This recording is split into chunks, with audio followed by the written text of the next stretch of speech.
You're listening to the Integrative Health Simplified podcast with Kari, Coody, pharmacist turned integrative health practitioner.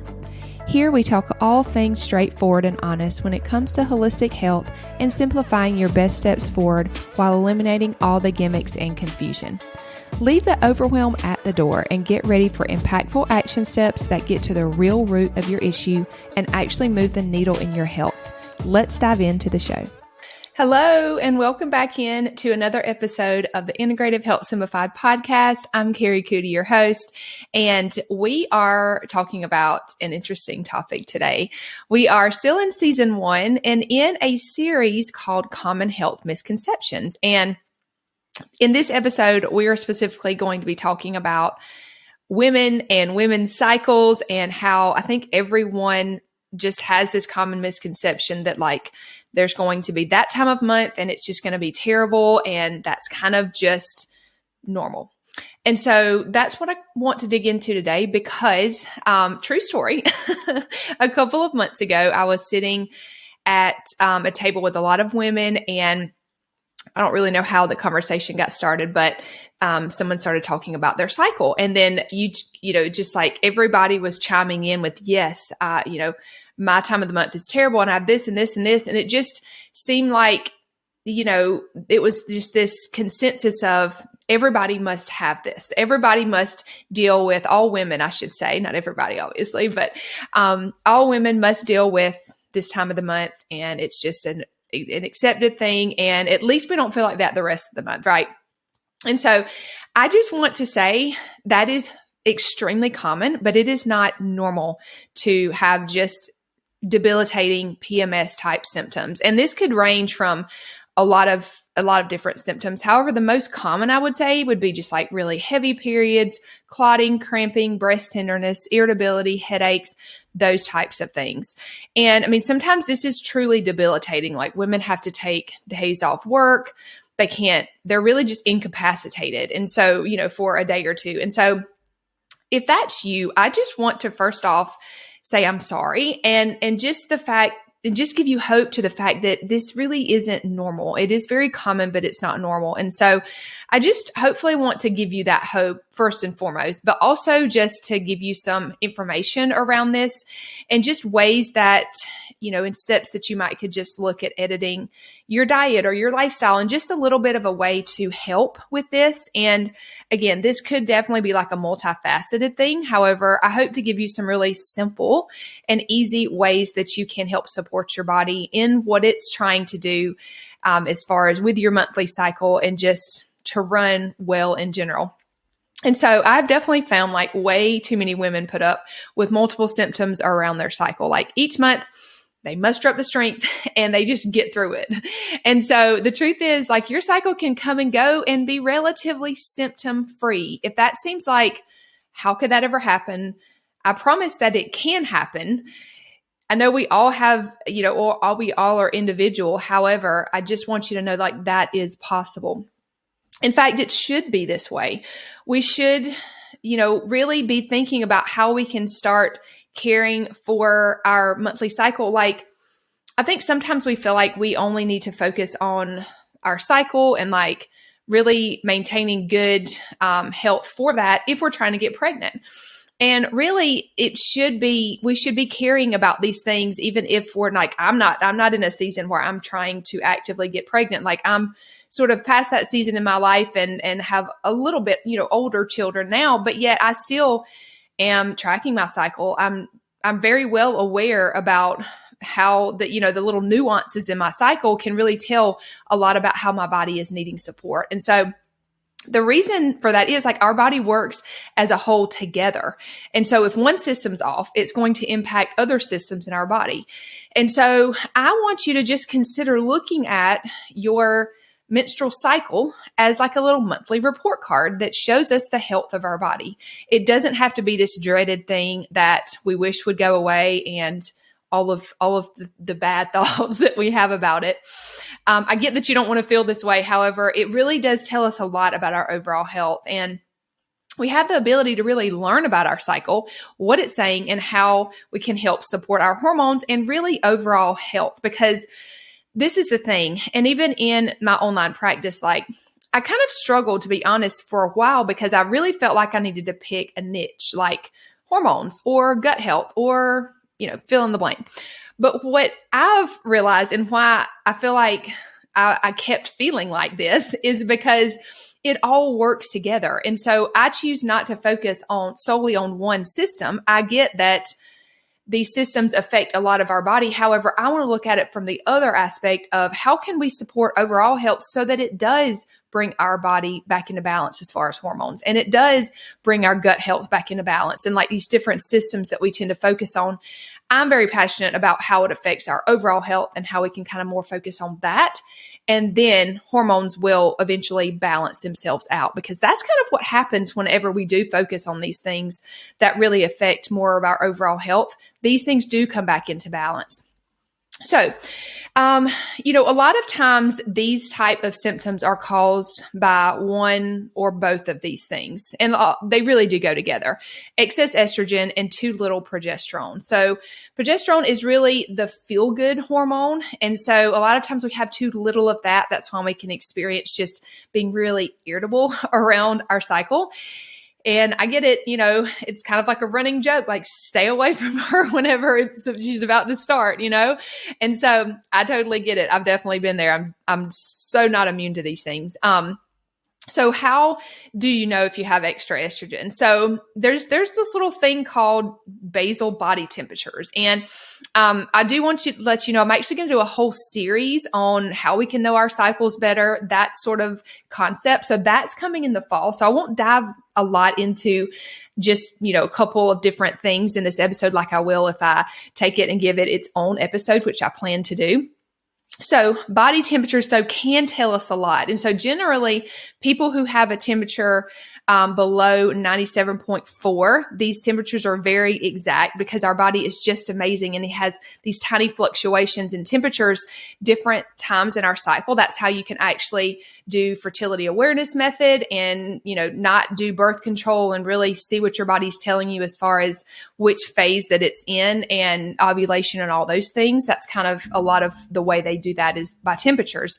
So you actually have this dip in temperatures whenever your body is producing this excess estrogen, and that's typically in the follicular phase. And so these temperatures can really tell us a lot about what's going on. And if you do have, sort of a miscommunication in your cycle, right? These temperatures can tell us a lot in that. But again, that episode is going to, when I do that in the fall, it's going to tell you a lot more about how this all works and how you can use that. But again, you can definitely Google these things as well.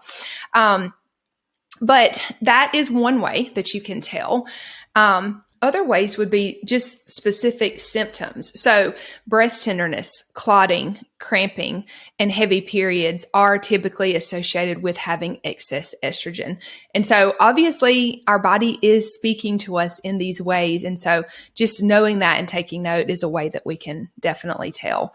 And so I wanted to give you some ways that you can help support estrogen balance and just again, it's not that we want to demonize estrogen, but so many of us have excess estrogen. And so just looking to balance it out. Getting adequate protein is so huge for a lot of different reasons, but it definitely can help us to really help our body get rid of the excess estrogen that we have. Also, B vitamins are really essential for detoxification of estrogen.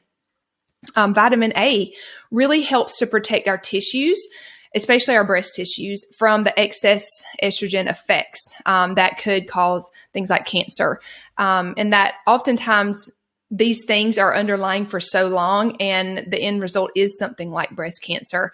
And so just helping to support the balance of these two is really important. Vitamin E has been shown to help protect your body against those harmful effects of estrogen as well. It has kind of an anti-inflammatory protective effect on our tissues. Unsaturated oils have a strong estrogen promoting action. So these are things like polyunsaturated fats. A lot of times, really anytime you go out to eat and you eat something fried, it's in polyunsaturated oils, and they're very unstable, I guess I should say, in your body, and they can cause a lot of inflammation. And so this is why just taking note of those things and just trying to eat more at home, trying to avoid those oils are really going to help your hormonal levels. And so you can really help support the balance of estrogen and progesterone by avoiding these oils. Raw carrots are actually something that can help prevent the reabsorption from estrogen, which is secreted into the intestines with the bile.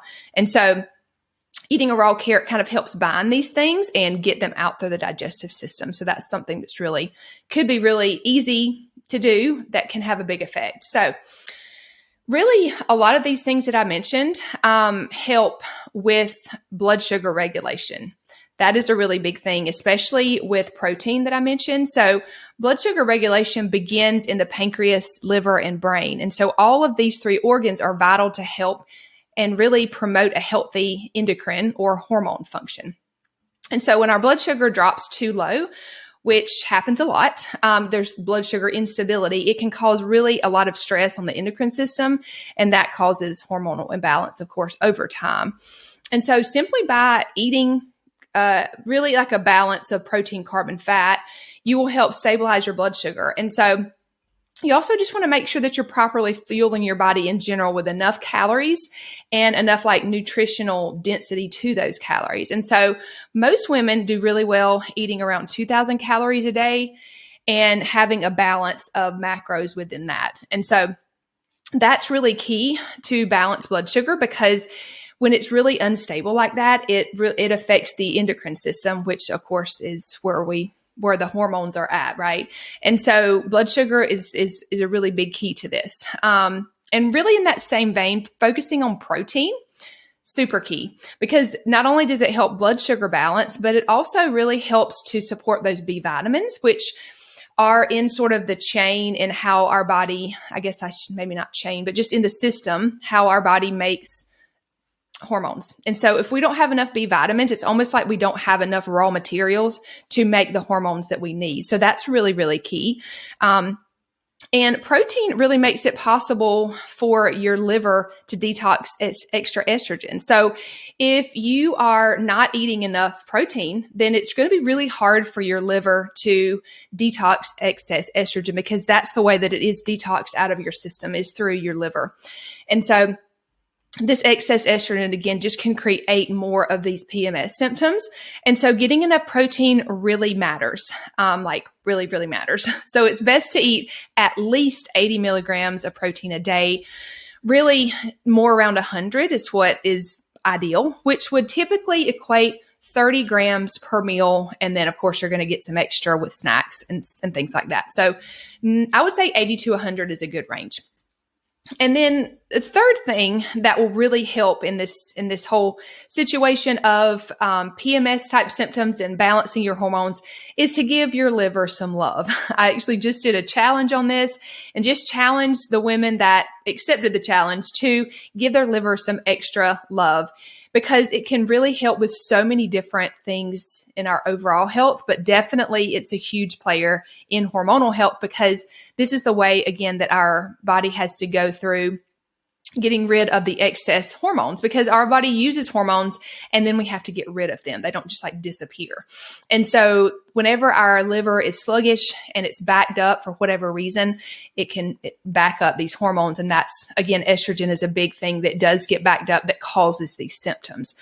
And so really an easy way to love on your liver that I've already mentioned in a previous episode is to just wear a castor oil pack. Castor oil packs are so easy to implement into your daily routine, and they're really going to be super supportive to, again, overall health, but specifically your hormones, because they help support the liver. And so those are just some ideas to help you with giving your hormones some love through these different ways. And I promise this will create a ripple effect that will go far beyond your hormones. However, these are just some really good ideas on how to support removing excess estrogen and also to, of course, increase that feel-good hormone progesterone. And so I think to wrap this up, it's just important to consider how you're taking care of your body all month, because sometimes it's like we think we can just throw on some extra supports maybe like whenever we start feeling bad, we kind of want a quick fix right then. But I want to encourage you to think about how you can support your cycle month after month, or your hormones month after month, all month long, not just a couple of days a month when you feel terrible. You're kind of just, sticking Band-Aids on things and just kind of, the fire's already there, right? You're trying to put out the fire, but yet it doesn't really work like that, especially with hormones. It takes time to balance hormones. And so eating enough protein, getting those nutrient-dense protein sources, simply eating a raw carrot every day they're just super simple ways that we can support our overall health. But really, you're going to see big differences in your hormones over time. And again, give it time. Your body prioritizes things in a way of hierarchy. And so if you have just really kind of been running on fumes and you've just been go, go, go, your body's not going to prioritize hormonal balance. So it's going to take some time to slow down and to do some of these things to support your body. And then over the next few months, I really feel confident that you're going to see a big difference in your cycle. And remember, it's very common to have bad PMS, but it's not normal. So there is hope. Let me know what your thoughts are on this. If you have a specific question about something I said, I'm more than happy to try to help if I can. So make sure to continue the conversation in whatever platform is best for you. Email or Instagram are the typical ways people reach out, but happy to continue this conversation and help in any way that I can. And I'll see you guys on the next episode. If this episode has served you in any way, I would love it if you'd share any aha moments or takeaways over on Instagram and tag me at Kari Coody. And if you haven't already, hit the subscribe button so we can continue to learn and grow together.